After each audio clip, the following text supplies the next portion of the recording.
let's try this again, shall we? Hey lovelies, and welcome to today's video. Yesterday's video was complete garbage.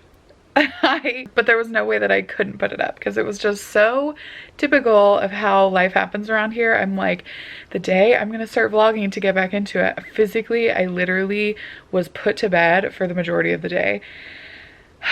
Maybe my mind and my migraine were just so overwhelmed with vlogging again that it just like short-circuited and I had to go to bed. Today we are 5 days away from my due date. And I'm really excited to be daily vlogging. It feels good. I'm excited to be back on YouTube and like talking to you guys and interacting with you. I have been so MIA for so many different reasons. And today you'll get to see one of those.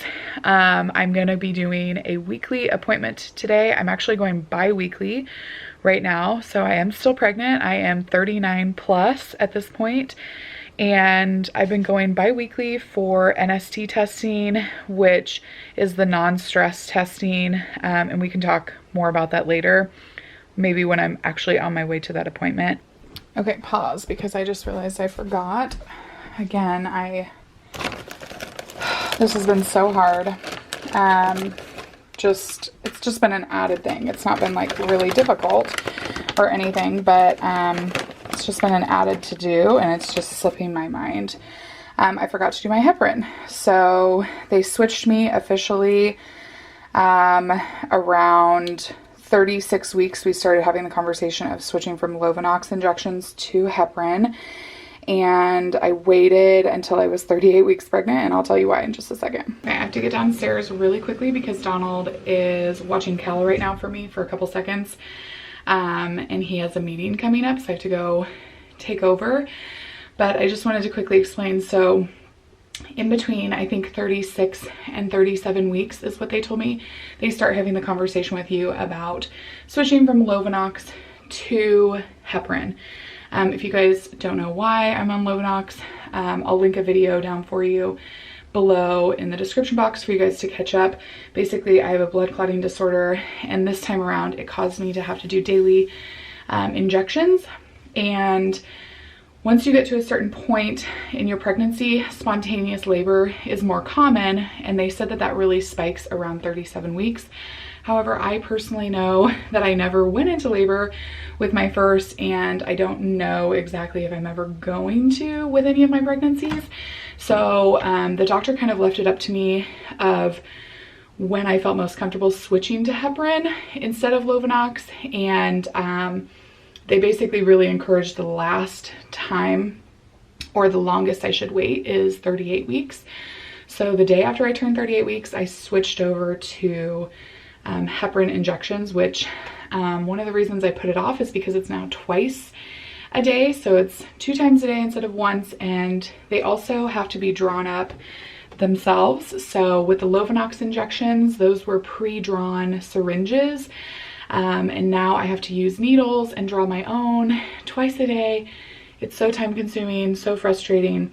The whole purpose of it is that if you want an epidural and you have Lovenox in your system, you have to wait 12 hours from your last injection in order to be able to participate in an epidural. Whereas if you do heparin, they can give you a medicine to take that will basically dissolve that medicine out of your system, and then you can have the epidural way quicker. And I think this time around, I'm going to be getting the epidural a lot sooner than I did in my first pregnancy.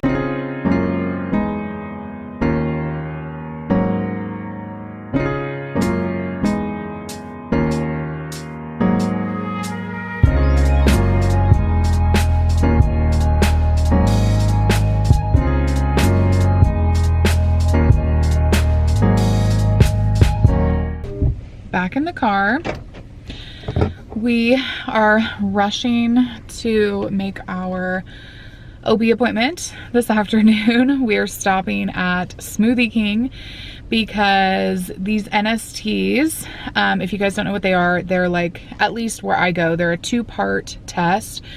One of them is checking heart rate and the baby's like movement associated with heart rate, and then the other portion of it is typically a ultrasound that measures movement again, fluid, and what else do they measure?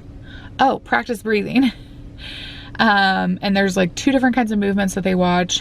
Anyways, in order to pass these tests, the baby has to be relatively active. And during the day, this baby is pretty chill. She's super active at night, like right around when we're putting Kala down for bed is when she starts like basically her day. So we haven't had an issue passing any of the tests, obviously, because I'm still pregnant. If there was an issue, there would have been a recommendation even harder for an induction. But we've passed them, and part of the reason is because I encourage some activity from her. I encourage her to wake up by going to Smoothie King, and I get a small immunity booster or immunity smoothie. I think that's what it's called. It's the immune booster. My doctor knows. Everybody who we do the test with, all the technicians, all the nurses, all of them know. They even recommend like drinking a sugary-ish drink before you come, in hopes of helping to stimulate them for the test. And yeah, so that's where we're stopping right now, even though we were told to come in early. I got a phone call this morning, basically like a screening call, which to me kind of was a joke.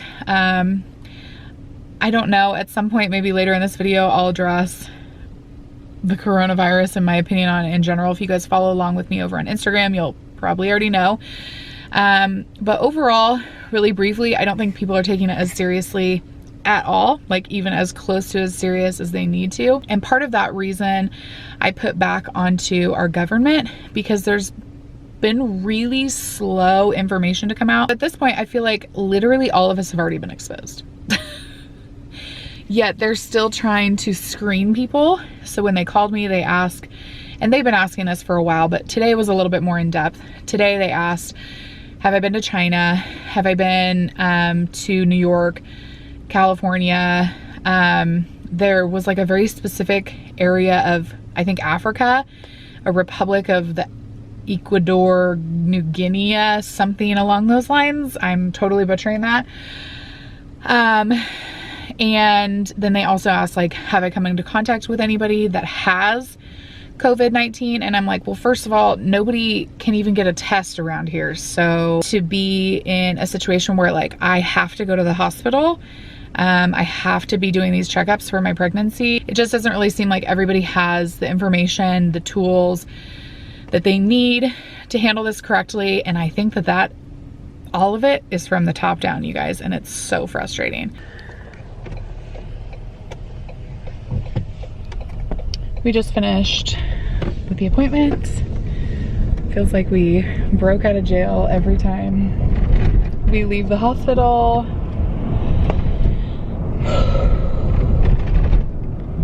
And it was a little bit nuts. They're doing like a screening process. When you walk in, they take your temperature, and then whoever you go to check in with at your doctor's office, they do all the same questions, but it's like not being done that great.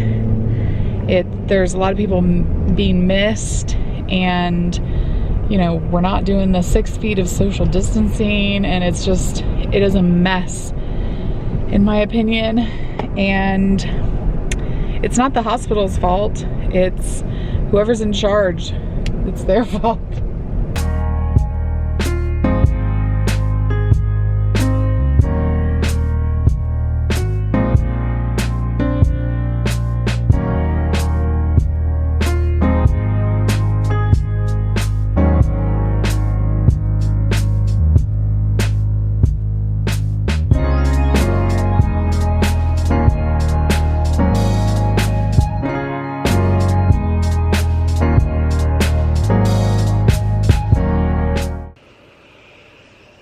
Got into bed, realized I still have to edit this video so that it can go live in the morning. I am pretty tired. Today was a really busy day, and I thought I would just end this video by kind of like recapping how we are being affected giving birth during a pandemic.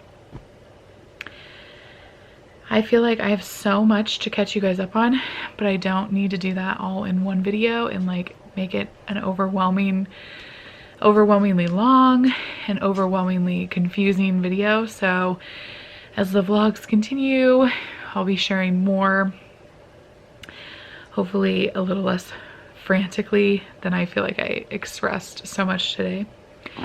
But basically, the doctor's appointment went okay, and okay enough for me to go home and wait until later this week to be induced. And one unfortunate thing that we were told is that now the visitor policy of our hospital has changed, so I only am allowed one visitor, and that one visitor is Donald, and he actually can't come and go. He has to stay for the whole time, which isn't going to be a problem, but something that you don't really think you're gonna have to worry about, because of course I have like my mom and other family members who possibly want to come to the actual hospital, and now that's not gonna be possible. But also, like, if we needed him to run home and get something, he could have before, but now my hair is crazy, but now he can't leave. I don't even know if he can leave to go like out of the labor and delivery unit down to like the gift shop or the cafeteria. We don't know. So that's disappointing. It's also disappointing that if the baby requires any NICU care, which this is them just telling me this is a precaution, they will only allow one banded person in the NICU. So only one parent will get to go with the baby in the NICU, not both parents. The other biggest thing is that we are really gonna do our best to stay as self-contained or quarantined basically for the next several days, because if there's a suspected COVID-19 case, the mother and the baby have to be separated for the quarantine period, which is 14 days, and that's not happening. Things that you normally take for granted are definitely not going to be something we experience this time around. My heart goes out to anybody who's going through this, because it is just so chaotic. Like, news and the updates are changing hourly, and it's like every day there's new information, if not even quicker than that. So it's really hard to keep up with. And I also just don't know, that anybody really knows what they're doing. And so you don't even have confidence in the information that they're giving you. If I was a first-time mom, again, this would be even harder. So if you guys I know a lot of you watching are pregnant or are moms or have gone through, a lot of really similar experiences. So my heart goes out to anybody else who's pregnant right now, who might be even closer to delivering than me, who feels very uncertain in this time, because, they keep pushing out these dates of like reevaluation. Like the latest that I've heard is April 3rd is another big time that they're going to evaluate things. And that's a lot of time in between now and then. Thankfully, I'm almost 40 weeks, but if I was going longer than that, it would be even more of a toll. That's gonna be it for my rant in today's video. I really appreciate you guys watching and being here and supporting us. And I'm gonna keep daily vlogging because it's been exciting. And like I said, I have so much new stuff to just share with you guys because I've been gone for so long. It's gonna be a nice time to just like recap what's been happening and share some things with you guys. And yeah, so definitely want to stay tuned. Hit the subscribe button if you haven't already down below. Give this video a thumbs up if you liked it, and I will see you guys in the next video. Bye.